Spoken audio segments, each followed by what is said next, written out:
जी welcome back. सत सवेरा में एक मरतबा फिर से आपको कहेंगे खुशामदीद। आज के दो टॉपिक्स जिन पर गुफ्तगू का सिलसिला जारी है, जिसमें सबसे पहले बात हो रही है कि नौजवान तलबा में हम किस तरह से जो है वो तहकीक और तजुर्बात के कॉन्सेप्ट को फ़रोग़ दे सकते हैं, इंड्यूस कर सकते हैं, इनकलकेट कर सकते हैं, और ऐसे में टीचर्स की क्या ज़िम्मेदारी हैं उनके हवाले से हम बात करें। साथ ही साथ आज के दूसरे टॉपिक को भी जो है वो गुफ्तगू में शामिल करेंगे, और अब हम उसके हवाले से बात करेंगे कि सिर्फ जो है वो मखसूस मज़ामीन ही कामयाबी की ज़मानत नहीं है, सिर्फ मखसूस मज़ामीन पर या स्पेसिफ़िक सब्जेक्ट्स को ही ज़िंदगी में शामिल करना या उनके हवाले से फ़ैसले इम्पोज़ करना हम सब की ज़िम्मेदारी नहीं है, बल्कि हमने अपने बच्चों के एप्टीट्यूड को देखना है, उनकी एबिलिटीज़ को देखना है, उनकी कैपेबिलिटीज़ को देखना है, और फिर उनको प्रमोट करने की, उनको इन्हांस करने की कोशिश करनी है। इस पर हम ब्रेक पे जाने से कबल भी गुफ्तगू करते हैं और इसी सिलसिले को आगे बढ़ाएंगे। हमारे साथ स्टूडियोज़ में जो मेहमान मौजूद हैं उनमें प्रोफेसर खालिद जावेद अनवर साहब हैं, डॉक्टर फरीदा फैसल हैं और मिसेस जमीला जब्बार हैं, जिनसे हम इन टॉपिक्स से रिलेटेड गुफ्तगू करें। ब्रेक पे जाने से पहले जो बात हो रही थी खालिद साहब से, खालिद साहब मैं आपसे गुजारिश करूंगी कि आप उसी को मुकम्मल करें, और वो जो आप एबिलिटीज़ को जज करने वाली बात कर रहे थे, अगर उन्हीं एबिलिटीज़ को जज करते हुए हम बच्चों पर सिर्फ यही फ़ैसला इम्पोज कर दें कि नहीं तुमने तो डॉक्टर बनना है, इसलिए तुमने FSC करनी है, इसलिए तुमने 9th में बायो को ही जो है वो चूज़ करना है और किसी सब्जेक्ट की जानिब नहीं देखना, तो ये सोच भी कन्फाइन करता है, ये बच्चे की जो है वो डायरेक्शन को भी कन्फाइन करता है, और फिर उसके गोल्स और टारगेट्स तो ख़त्म हो गए, उसने तो एक फ़ैसले की तरफ ही चलना है और उस पर ही चलते रहना है। फरमाइएगा। आपने ठीक कहा, आमतौर पे ऐसे ही है, हमारी सोसाइटी में ऐसा ही हो रहा है। आपका जो जुमला है ना कि मखसूस मज़ामीन उसकी कामयाबी की ज़मानत नहीं है, तो मैं रिस्पेक्ट करता हूँ आप लोगों की ओपिनियन की, लेकिन मेरी अपनी ओपिनियन मैं चाहता हूँ कि आप भी उसकी रिस्पेक्ट करें। मेरी ओपिनियन ये है, based on my research, my studies, my findings, के मखसूस मज़ामीन ही कामयाबी की ज़मानत है। अच्छा, वो कैसे? अब वो कैसे? आप जिस मेरे कुलीग, मेरे क्लाइंट थे, मैं उनके पास गया तो वो कहने लगे मेडिकल स्पेशलिस्ट हैं, डॉक्टर हैं, तो वो पेशेंट चेक कर रहे, तो 25, उसने कहा 26 मरीज नहीं भेजना, 26वां। तो मैंने कहा पेशेंट क्यों नहीं चेक कर रहे? और बस ठीक है यार, 25 अक्सर 20-22 चेक करने उन्होंने। तो मैंने कहा डॉक्टर साहब ये आपका क्या है प्रोफेशन? डॉक्टर। उसने कहा यार मैं तो डॉक्टर बनना ही नहीं चाहता था, तो वो बनना चाहते थे इंजीनियर। उनकी पर्सनैलिटी, उनके अंदर वो सब इंजीनियर बनने के वो सारे जरसूमे मौजूद थे। वाले साहब ने कहा कि डॉक्टर बन जाओ, तो इसलिए मैं डॉक्टर बन गया वाले साहब की बात पूरी करने के लिए। अब जब मैं मज़ामीन की बात कर रहा हूँ कि जो मज़ामीन आपकी पर्सनैलिटी है, जो आपके एट्रीब्यूट्स हैं, जो आपका टैलेंट है, उसके मुताबिक मज़ामीन चूज करें। ये नहीं कि आप सिर्फ ऐसे ही मज़ामीन को, सब्जेक्ट्स को उसके ऊपर इम्पोज कर दे कि आप ये कर लें।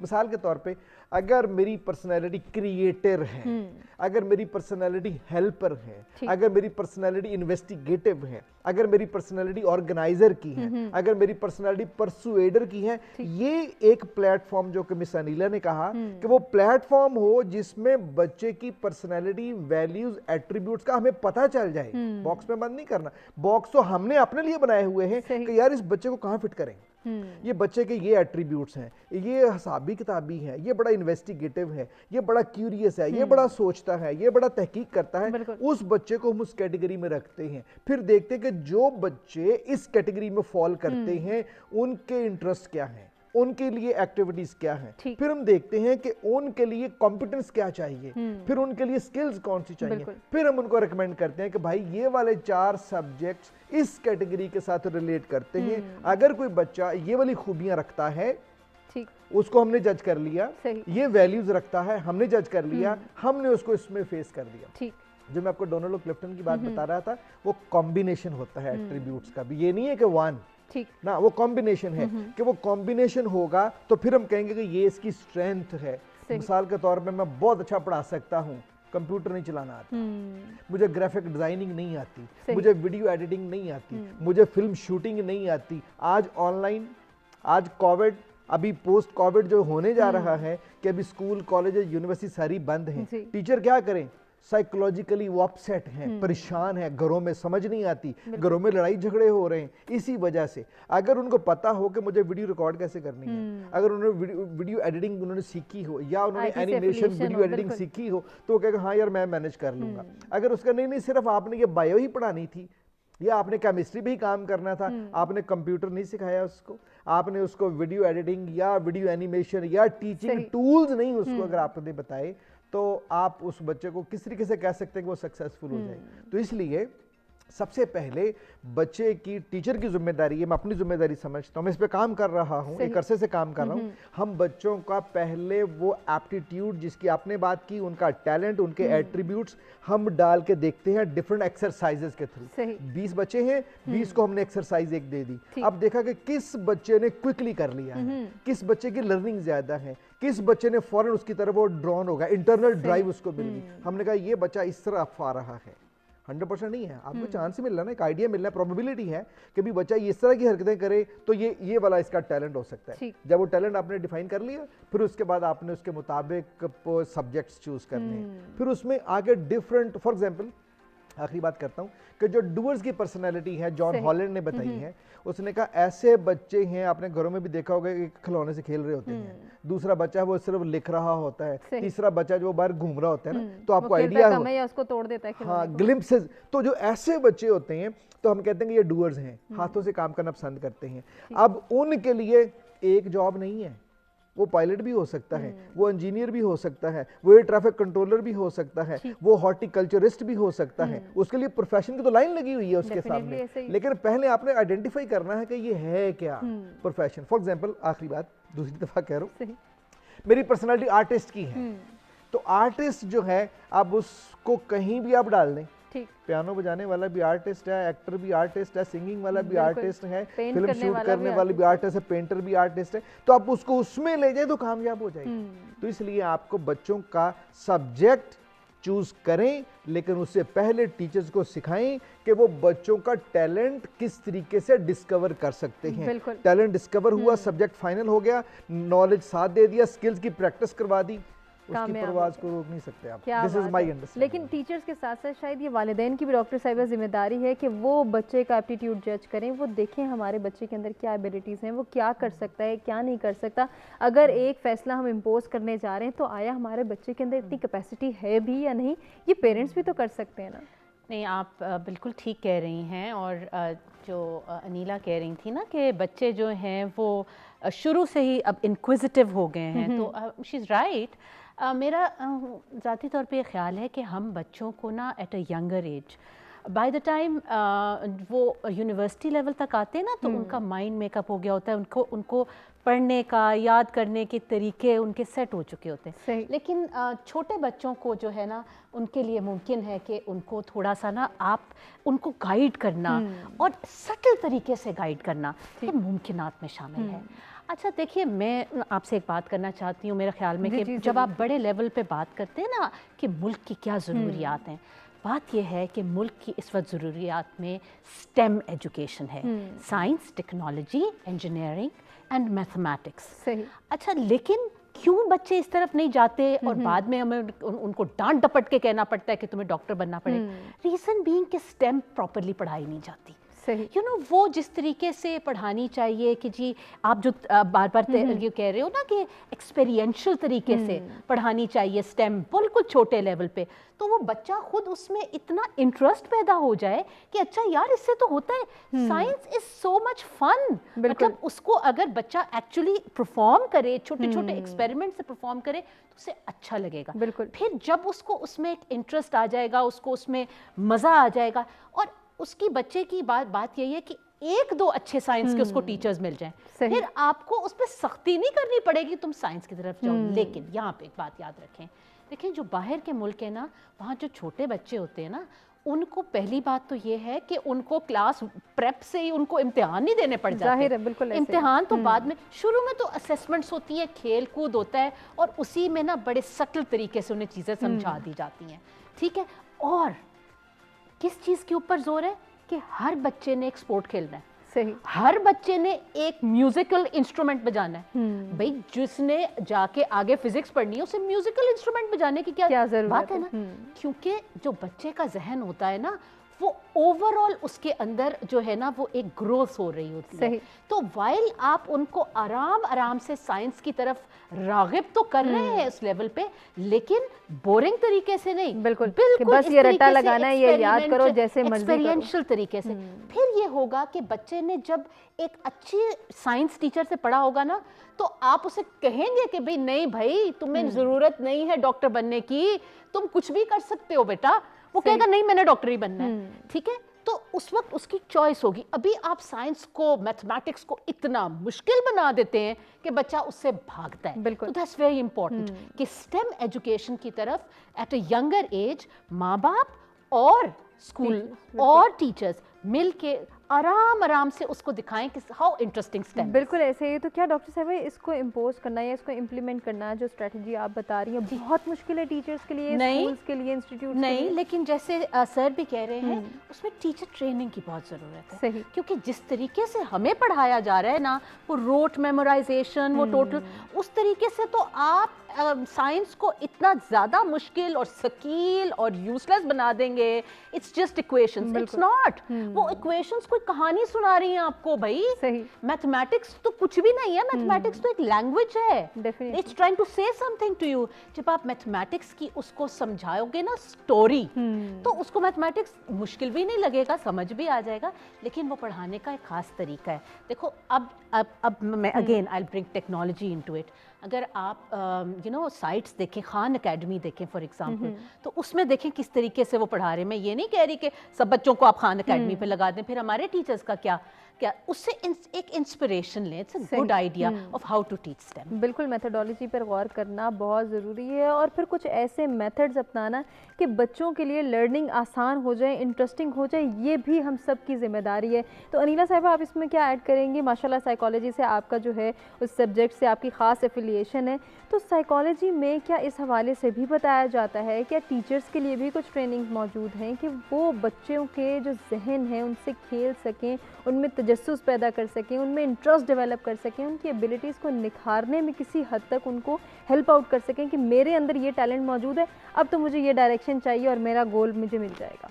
अच्छा, लकली और अनफॉर्चुनेटली दोनों तरह से हम बात कर सकते हैं कि मुझे जब मैं फ़र्स्ट ईयर में गई तो मुझे एक अपॉर्चुनिटी मिली कि मुझे मेरी साइकोलॉजी की टीचर बहुत अच्छी लगती थी और हमारी कोई 200 स्ट्रेंथ थी क्लास की और वो पहले इंग्लिश में डिलीवर करती थी अपना लेक्चर और उसके बाद वो उर्दू में उसे ट्रांसलेट करती थी और 200 बच्चों में वो पिन पॉइंट करके आपको बता सकती थी कि I want to ask this question from you. अच्छा, you know, it's a very interesting thing. मैं आज भी सोचती हूँ कि उन्हें कैसे पता चल जाता था और पिन ड्रॉप साइलेंस होता था। और उस एज में जब मेरी उम्र शायद 16-17 साल थी तो मुझे तब पता चला कि मैं साइकोलॉजी में इंटरेस्ट ले रही हूँ। तो टीचर पे था, उन टीचर ने मेरी ज़िंदगी को मुझे उस डायरेक्शन उस उम्र में दी जो आज का बच्चा 5 साल में मांग रहा है। ठीक है, तो मुझे लगता है कि हमने वो सीख लिया और अब हम इतने यानी हम सीख चुके हैं कि मैं अपने बच्चों को ये बता सकती हूँ कि बेटा साइकोलॉजी या स्टेम जो है, आपकी साइंसेस हैं, आपकी maths it's a very interesting subject और अगर आपने मैथ्स सीख लिया तो समझे आपने आधी से ज़्यादा दुनिया को हासिल कर लिया।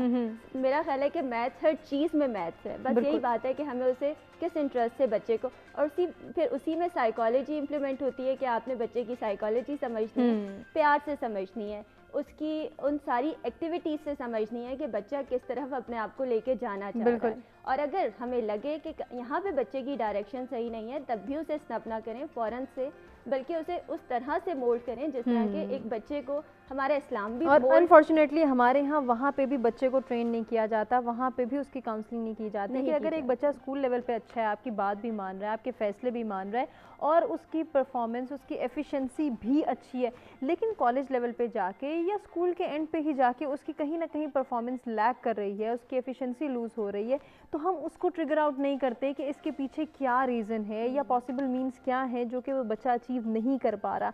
हम वहाँ पे बच्चे को टैग दे देते हैं, लेबल कर देते हैं कि बस तुमसे अब नहीं होगा, तुम तो फेल हो गए, तुम तो कुछ कर ही नहीं सकते। इस तरह से उसको डिस्करेज करना, लेट डाउन करना, ये किस कदर गलत है? मैं आपको बताऊँ, बात हमारे ऊपर एक जिम्मेदारी की आती है। हमारे पास ना वो टेम्परामेंट रहा है, ना हमारे पास वो रिसोर्सेज रहे हैं। जैसे कि अब जो ये पेंडेमिक हमारा शुरू हुआ तो अब हमें तो एक हमारे ऊपर थोप दिया गया कि आपने ऑनलाइन क्लासेस लेनी है। आपने कभी हमसे पूछा कि हमारे पास वो रिसोर्सेज हैं? आपके पास 3 बच्चे अगर आपके पढ़ने वाले ऑनलाइन क्लासेस लेने वाले हैं, 2 पेरेंट्स जिन्होंने ऑनलाइन क्लासेस देनी है, आपके पास 5 यूनिट्स लगे हुए हैं जिसके थ्रू आपने अपना ये सारा कुछ एक चलाना है सिस्टम। सही, आपसे तो बस आपको कर दिया गया और अगर आप उसमें हिस्सा नहीं लेंगे तो आपकी सैलरीज काट दी जाएगी, आपके साथ ये हो जाएगा। सही। भाई आप हमें तो फैसिलिटेट करें, आप हमें यहाँ से तो थोड़ा सुकून दें ताकि फिर हम उसी जज्बे के साथ हम उस बच्चे के साथ जाके बात भी करें, उसे चैनलाइज भी करें और उसकी बात सुने भी। जब हम इतने फ्रस्ट्रेटेड हैं तो हम उस बच्चे तक वो बात कैसे पहुंचा सकते हैं? ये एक पूरा एक सिस्टम है जैसे पूरा ठीक करना है। सिर्फ ना टीचर्स पे बात आती है ना बच्चे पे आती है। बच्चा तो है ही इनोसेंट, मगर हमें लगता है कि हमारे सिस्टम को ठीक होना है। हम तो ठीक हो ही जाएंगे, हमारा सिस्टम हमें ठीक करे, हम इसका हिस्सा बनेंगे, बिल्कुल, मगर हमें साथ लेके चले, हमारी मजबूरियां भी समझें। बिल्कुल, हमारी मजबूरियां भी हैं और वो वजह हैं बहुत सारे प्रेशर्स जो सोसाइटी हमें दे रही है, सोसाइटी की जानिब से हमें मिल रहे हैं, उनको भी किसी हद तक हमने टैकल करना है, कंट्रोल करना है। प्रोफेसर साहब, जैसे कि माइंडसेट्स के हवाले से बात हो रही है और सोसाइटी की बात भी हो रही है, तो हमारी सोसाइटी में कुछ ख़ास हम देखते हैं कन्फाइंड माइंडसेट्स हैं कि ये कर लो, ये बन जाओ तो फ्यूचर सिक्योर है, ये वाली पोस्ट हासिल कर लो, ये वाला प्रोफेशन अपना लो, ये वाले सब्जेक्ट चूज़ कर लो तो ज़िंदगी बन जाएगी, अदरवाइज़ कुछ नहीं होगा। या फिर अगर आप चूज़ कर भी लेते हैं, बाय चांस आपको इतना मौका दे भी देते हैं आपके घर वाले, तो सोसाइटी आपको एक्सेप्टेंस नहीं देगी। अच्छा, इसने क्या किया, ये तो डॉक्टर नहीं बना, ये कामयाब नहीं है। अच्छा, ये इंजीनियर नहीं बन सका तो ये तो कामयाब हो ही नहीं सकता। हाँ, डॉक्टर बनती या इंजीनियर बनता तो कामयाब थे, लॉयर बन जाता तो चलो एक ख़ास प्रोमिनेंट इसके पास जो है वो प्रोफेशन होता। ये जो टैग लाइन्स हैं, ये जो हमारे यहाँ लेबल कर दिया जाता है, ये जो हमारे यहाँ माइंडसेट क्रिएट किए हुए, इनको तोड़ना या इनको चेंज करना किस कदर मुश्किल है? बड़ी इंटरेस्टिंग बात आपने की है और मैं एक जुमला इसके ऊपर बोलूँ, अगर नॉलेज इज ऑलवेज रिजर्व्ड, सही, इग्नोरेंस इज ऑलवेज बोल्ड। अब मेरे सर में दर्द है तो मैं किसी फार्मेसी पे जाऊंगा, किसी सब्जी वाले के पास नहीं जाऊंगा। तो जो फतवा है वो मुफ्ती देगा, वो मैं नहीं दूंगा। तो इसलिए इस तरह के जो मशवरे आपको आते हैं या बच्चों को मिलते हैं, दैट इज टोटली रॉन्ग। आप कैसे मशवरा दे सकते हो? मैंने डायबिटीज़ मैनेजमेंट में एक वक्त गुजारा है, मैं किसी पेशेंट को सजेस्ट नहीं कर सकता क्योंकि मैं डॉक्टर नहीं हूँ।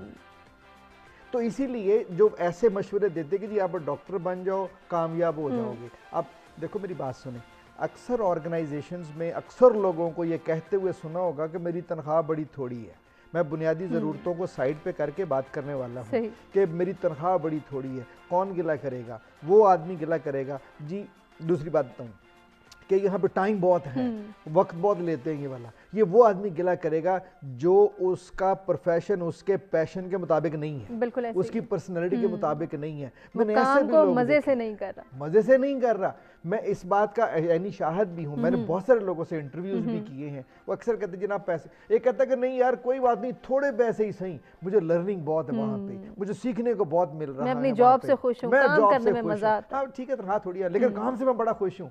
तो लोग 5 बजे ऑफिस क्लोज करते हैं, वो 6 बजे तक बैठा होता है। होता यह है कि आपकी ऑर्गेनाइजेशन में, आपके घरों में, आपके बच्चों के साथ ये चंगारियां लगी रहेंगी जब तक वो पैशन उनके प्रोफेशन के अंदर में वो नहीं है, कंपैटिबिलिटी नहीं है, तो ये प्रॉब्लम रहेगा। तो इसलिए दूसरा, हर किसी की बात नहीं माननी चाहिए, हर किसी की, मैं कह रहा हूँ, because no one can please everyone. मैं हर किसी को खुश नहीं रख सकता, मेरी बंदिश है, मैं हर किसी को खुश नहीं रख सकता। तो इसलिए ये है कि जब आपको कोई बात करे तो आप खुद तहकीक कर लो। जैसे डॉक्टर फरीदा फैसल कह रही थी कि आपके पास टेक्नोलॉजी मौजूद है, आपके पास इंफॉर्मेशन मौजूद है, लेकिन इंसान डिसीजन करता है। जब डिसीजन करता है तो उसमें भी मिस्टेक्स करता है, क्योंकि उसने वो पढ़ा ही नहीं है कि डिसीजन में कौन कौन सी मिस्टेक्स हो सकती हैं। कि मेरे पास एक इंफॉर्मेशन आई तो मैंने अपनी कम हिम्मती की वजह से किसी दूसरी ऑप्शन को ओपन ही नहीं किया, मैंने इसी के ऊपर रिलाई कि हाँ ये ठीक है, मेरे कुलीग ने बता दी, अब्बा जी ने बता दी, अम्मा ने बता दी, बहन भाई ने बता दी, दोस्त ने बता दी, हाँ यही है, कोई और नहीं है।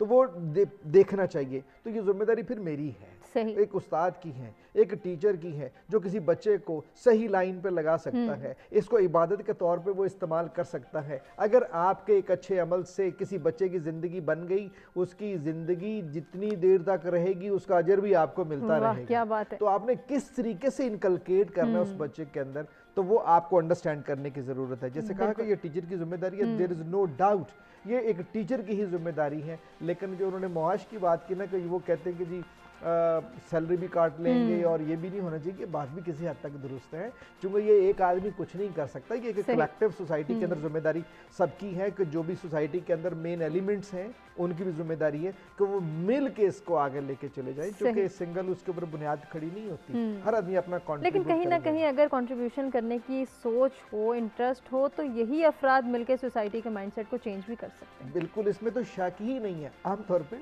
मैं एक ट्रेनिंग में था, उन्होंने कहा कि 4 तरह के लोग, मैं अपने अब उस्तादों की बात करूं, 4 तरह के तबके हर मुल्क में होंगे, हर रियासत में, स्टेट के अंदर होंगे, कि एक वो होंगे जो चलाने वाले होंगे और उसमें एक वो जो दानिश्वर होंगे, उस्ताद होंगे, तो वो एक कैपिटलिस्ट होंगे, इनका आपस में ना झगड़ा रहेगा। वो कहेंगे कि ये दूसरा तबका है, वो कहते हैं एक चौथा तबका मजदूरों का है जो काम करने वाले हैं, दिहाड़ीदार लोग हैं, काम किया, पैसे उनको मिल गए। अब जो दानिश्वर हैं, जो टीचर्स हैं, जो स्कॉलर्स हैं, जो रिसर्चर्स हैं, उन्होंने रिसर्च करके बताना कि ये सिस्टम ठीक नहीं है, ये ऐसे ठीक हो सकता है, ये सिस्टम के ये फिनोमिनाज हैं, वो उसके एंगल से देखेंगे। लेकिन वो कैपिटलिस्ट उनका डिफरेंट होगा, तो इसलिए ये तबकाती जंग तो रहेगी। अब चूंकि जब तक आप उनको सुनेंगे नहीं, आपने टीचर्स को, उनकी रिसर्च को, उनकी फाइंडिंग्स को, उनकी इन्वेस्टिगेशन को आप नहीं समझेंगे, आप कर नहीं सकेंगे। तो ये चारों मिलके ही कर सकते हैं कि मिलके बैठ के सर जोड़ के बैठें कि हमने किस तरीके से आगे लेके चलना है। लेकिन आखिरी बात जो उन्होंने कहा ना, रोजे मौश, बस मैंने जो लास्ट जुमला बोला था कि हमें मारने के लिए मौसमी असरात काफ़ी हैं, हमें मारने के लिए दफ्तरी औकात काफ़ी हैं, हमें मारने के लिए घर के हालात काफ़ी हैं। घर के हालात से मुराद मेरी रोज़े मुआश, ज़रिया मुआश। अब जिसके 3 बच्चे हैं उसको 1 घंटा रोज़ चाहिए बच्चे को समझाने के लिए, लेकिन वो 3 घंटे अगर उधर दे देगा तो बाकी काम क्या करेगा। ऐड में करता चलूँ उसका टेक्नोलॉजी का, टेक्नोलॉजी टीचिंग में ये समझनी चाहिए, अब ये ज़रूरत है, बिल्कुल ज़रूरत है। और ज़रूरत को कैसे समझा जा सकता है, इसके हवाले से मुख्तलिफ जो है वो सजेशन सामने आते हैं, किस तरह से इन सजेशंस को अप्लाई किया जा सकता है, इम्प्लीमेंट किया जा सकता है। इस पर हमारे तीनों मेहमानों का क्या कहना है, इनसे ही जानेंगे। एक ब्रेक की जाने बढ़ने, ब्रेक से वापस आते कंटिन्यू करते हैं।